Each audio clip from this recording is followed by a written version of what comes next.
But before I forget, next week there's no Bible study. No Bible study next week. There's nothing next week on June 13th. Okay?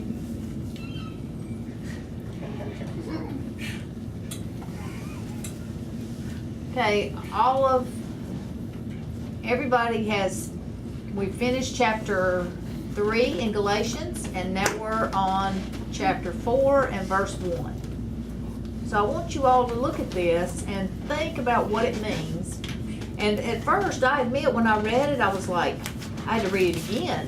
And then I was like, I need to read it a third time. And then I finally understood it, okay? So, this word, underage, it means children.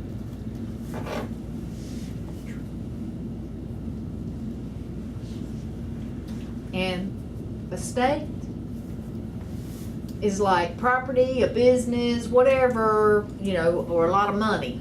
That's what that means. People that have a lot of things, poor don't have those things. That's what this is talking about. Okay. So what this means is you have to back up first to Galatians chapter 3, and I want to show you what this says, and it will make sense. So it says, in Christ Jesus, you are all, it's emphasized all, children of God through faith. That's emphasized all. It doesn't matter who, rich, poor, free, slave, it doesn't matter. All who trust in Jesus Christ, they are one in Christ. Okay? For all, again, all is emphasized, all of you who were baptized into Christ, not into water, but baptized into Christ, have clothed yourselves with Christ. That was verses 26 and 27. So who is it talking about? Some? No, all. All. Next, verses 28 and 29.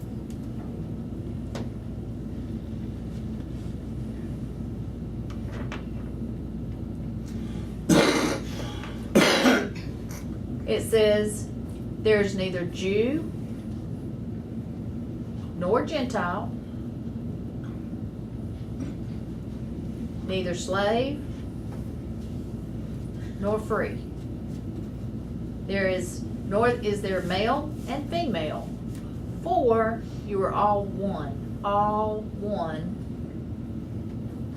in Christ Jesus. If you belong to Christ, then you are Abraham's seed, meaning Abraham's children, spiritual children. Those of us who have received Jesus Christ through faith, we are Abraham's seed. We are Abraham's children. Okay, is that clear? We need to emphasize that because it's very important that all Christians, all that are true Christians, all are Abraham's seed. Okay? All. All are Abraham's children who have trusted in Jesus Christ for salvation. All. There's no groups of different groups, all. All who have trusted Jesus Christ are Abraham's seed. And some people will debate about that, and they say that Christians, maybe you're not a strong Christian, you don't obey the law, then you're not Abraham's seed. No, that's not how it is. Any person who trusts Jesus Christ for salvation, they are a child of God, a child of Abraham. Any questions?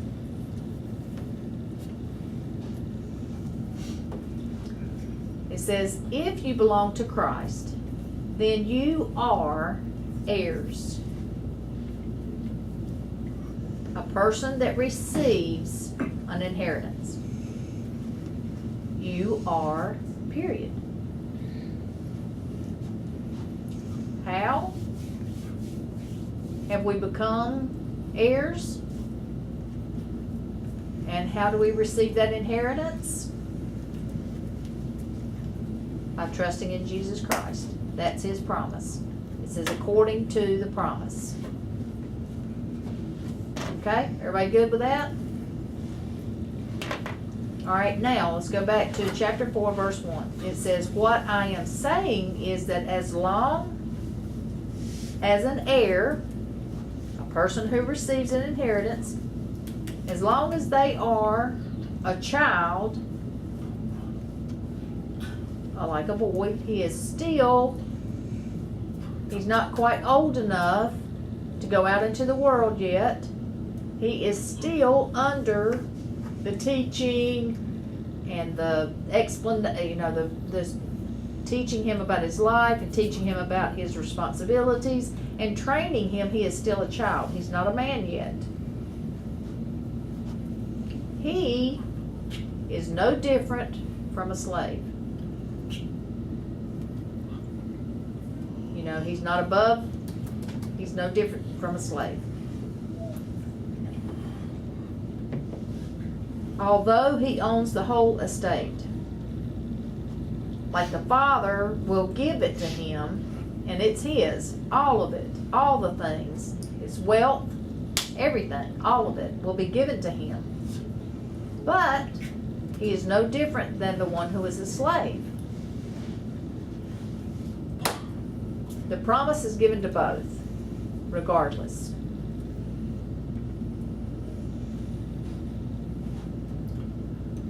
Verse 2 says, the heir is subject to guardians, still learning, still obeying their guardian, their teacher, and their trustees. Trustees, everybody know what a trustee is? Like a board of, school board.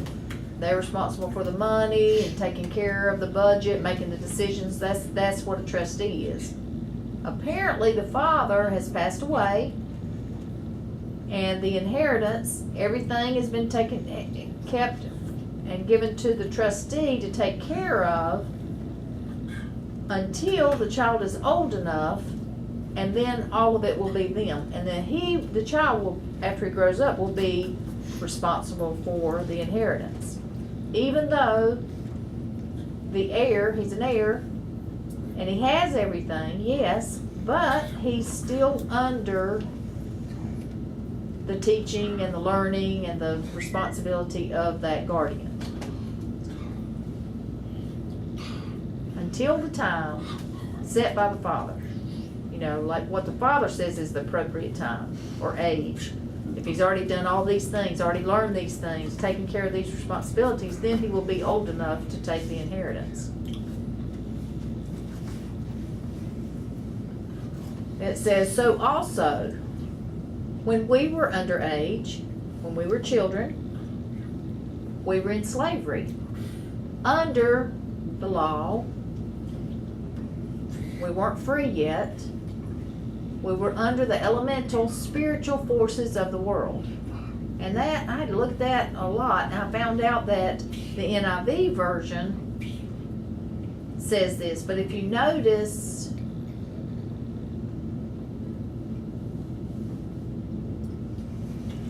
hang on.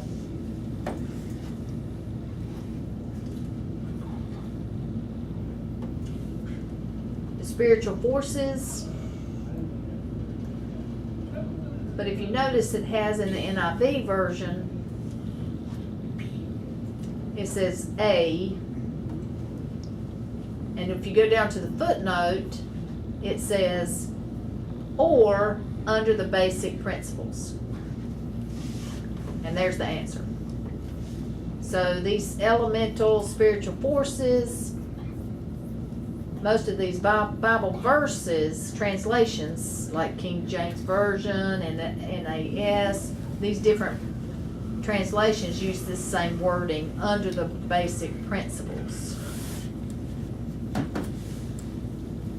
See, the KJV translation says under the elements of the world, and it just means basic things. Teaching the basic things until they grow up and he's ready and he knows. It's general. It's not talking about spiritual things or linking it to Christ. It's just general learning. And when the person is ready, when they have learned the elements of the world, and it doesn't mean, water, air, fire, some people say that's what the elements are. No, that's not what it's talking about. It's talking about basic things. They have to learn those things first, just like in elementary school. You learn the basics, same idea. Principle is the same thing as like rules. And now verse 4 says, but when the time set, the Father's appointed time, when that time that God had established for Jesus to come, when it had fully come, God sent his Son, born of a woman, born under the law. And we'll study this in 2 weeks. I will expound on this in 2 weeks. And we'll start with verse 4, okay? God sent his Son, born of a woman. Huh? Yeah, the Virgin Mary. Yeah, it's a little bit hard to understand. And if you read it, it is kind of hard to understand. I admit that. But I'm going to expound on it and explain it in 2 weeks. So verse 1, 2, and 3, they're kind of simple.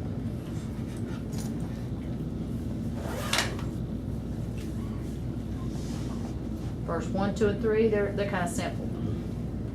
And the point meaning, doesn't matter if you're poor, you're rich, free, slave, it doesn't matter. All are one in Christ. That's what I want you to remember. That's what's important.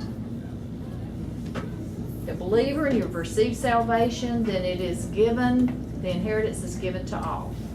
Okay? That's the point. Any questions about this?